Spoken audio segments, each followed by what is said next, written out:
କ୍ୟାନ୍ସରର hub ପାଲଟିଥିବା ବରଗଡ଼ ଜିଲ୍ଲାରେ fighters ଗ୍ରୁପର ଆହ୍ୱାନ କ୍ରମେ ପାଳିତ ହୋଇଛି ବିଶ୍ୱ କ୍ୟାନ୍ସର ଦିବସ। କ୍ୟାନ୍ସର ମୁକ୍ତ ସମାଜ ଗଠନ ପାଇଁ ବରଗଡ଼ର ଫାଇଟର୍ସ ଗ୍ରୁପ ଗାଁକୁ ଯିବା କ୍ୟାନ୍ସର ସଚେତନତା ପରି ଏକ ନିଆରା କାର୍ଯ୍ୟକ୍ରମର ଆରମ୍ଭ କରିଛି।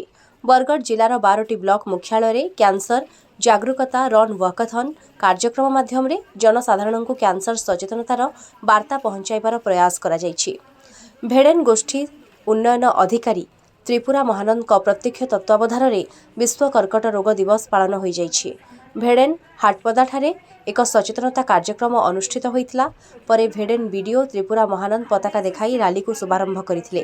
ବିଇଓ ମଚିନ୍ଦ୍ର ମଲ୍ଲିକ, ପଞ୍ଚାୟତ ବାଳିକା ଉଚ୍ଚ ବିଦ୍ୟାଳୟର ପ୍ରଧାନ ଶିକ୍ଷୟିତ୍ରୀ ନମିତା ସାହୁ, ଭିଏସ୍ଏସ୍ ସ୍କୁଲର ଅଧ୍ୟକ୍ଷ ଯୁଧିଷ୍ଠିର ମହାକୁର, ଆଞ୍ଚଳିକ କିଷାନ କଲେଜର ଭୀଷ୍ମଦେବ ପ୍ରଧାନ, ସୂର୍ଯ୍ୟମଣି ଜନତା ହାଇସ୍କୁଲର ପ୍ରଧାନ ଶିକ୍ଷକ ରଞ୍ଜନ ନାୟକ, ସରସ୍ୱତୀ ଶିଶୁ ବିଦ୍ୟା ମନ୍ଦିରର ପ୍ରଧାନ ଆଚାର୍ଯ୍ୟ ଅଶ୍ୱିନୀ କୁମାର ବାରିକ ପ୍ରମୁଖ ସଚେତନତା ବାର୍ତ୍ତା ଦେଇଥିଲେ। ବିଭିନ୍ନ ସ୍କୁଲର ଛାତ୍ରଛାତ୍ରୀ, ଅଧ୍ୟାପକ, ଅଧ୍ୟାପିକା, ଶିକ୍ଷକ ଶିକ୍ଷୟିତ୍ରୀଙ୍କ ସମେତ ପ୍ରଶାସନିକ ଅଧିକାରୀ ଏହି ସଚେତନତା କାର୍ଯ୍ୟକ୍ରମରେ ସାମିଲ ଥିଲେ। ଅରୁଣ କର୍ମୀ, ରବୀନ୍ଦ୍ର ଦେହେରୀ, ସୁଧାଂଶୁ ଶେଖର ଦେହେରୀ, କ୍ଷିତେଶ୍ୱର ବେହେରା, ଦିଲ୍ଲୀପ କର୍ମୀ, ରାଜା ପ୍ରଧାନ, ରାଜେଶ ସରାଫ, ସୁରଜ ପ୍ରଧାନ, ଭୂପତି ପ୍ରଧାନଙ୍କ ସମେତ ସ୍ୱେଚ୍ଛାସେବୀ ସଂଗଠନର ସଦସ୍ୟମାନେ ସହଯୋଗ କରିଥିଲେ। Early detection cancer is curable. आमे जदि जेते जल्दी कैंसर डिटेक्ट हो पारबा कैंसर क्योरेबल है। तो भय हबार किछि नै न। जहा के कैंसर होचे प्लस जेन परिवार रो कैंसर पीड़ित से परिवार रो मनोबल माने दृढ़ करवार बहुत जरूरी है। जदि आमे आमर मनोबल के दृढ़ करमा ताले आम इम्यूनिटी पावर डेवलप करबा आ कैंसर संगे आमे लड़ाई करि पारमा। तो आज विश्व कैंसर दिवस उपलक्षे आमर जेन ऑर्गेनाइजेशन करिजन फाइटर ग्रुप्स बाबद महेंद्र भाई बहुत किछि कहले। जेन माने एक्चुअल कैंसर रे पीड़ित होगिरी कैंसर के हरैजन से माने मिसिगिरी गुटे फाइटर ग्रुप्स करिजन।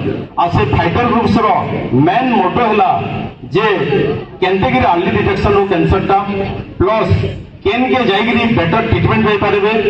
कैंसर हेला परे तार परिवार के प्लस कैंसर जहाँ के से पेशेंट के मनोबल वृद्धि करबे प्लस केन हिसाब रे फंडिंग हो पारबा केनसी जेंता हमर फंडिंग प्राइवेट फंडिंग गुडा कहि पारबा तार बाबद रे से माने गाइड करूछन। तेनु मोर समस्त को अनुरोध स्पेशली मोर छात्र छात्री मन को अनुरोध आपण माने जानि थाउ कैंसर के भय करबार नै न कैंसर के लड़ाई करबार अछि आ हमें कैंसर के जितबार अछि। तेनु समस्त मिसिगिरी हमें केनतेगिरी कैंसर जहाँ के भी हिचे तार मनोबल वृद्धि करूं तार परिवार के हमें सपोर्ट करूं ताहा के सपोर्ट करूं आउ से कैंसर रू के लो। धन्यवाद। बेसी हम एग्रीकल्चर ऊपर डिपेंड करछु फर्टिलाइजर हम बहुत गुडे यूज करछु सेटा गुडे कॉज है। डिफरेंट टाइप ऑफ कर्कट रोग जे कैंसर जे जनी कहले आपनकर ब्लड कैंसर जने पीड़िता दिले से अछन आपनकर स्किन भी अच्छे आपनकर कहउतले आउडे कर्कट डिफरेंट अच्छे तो ताको हम इराडिकेट करबा के पड़बा हमको समस्त को इतने समस्त जोर देके लागबा के पड़बा। तो हम पहला स्टूडेंट मानु कहबी जेन जेन प्लाय कार्ड धरिछन काइंडली समस्त सेटा टिके पढ़ी दो निजटा निजे पढ़ी दो तो बहुत गुडे कथा एतरु जानि देबे हला काना है कैंसर इज क्योरेबल अछि माने कैंसर ट्रीटमेंट हेके हमें क्योरेबल हे परमा। तो पहला कथा हला किछि डरबार नै न।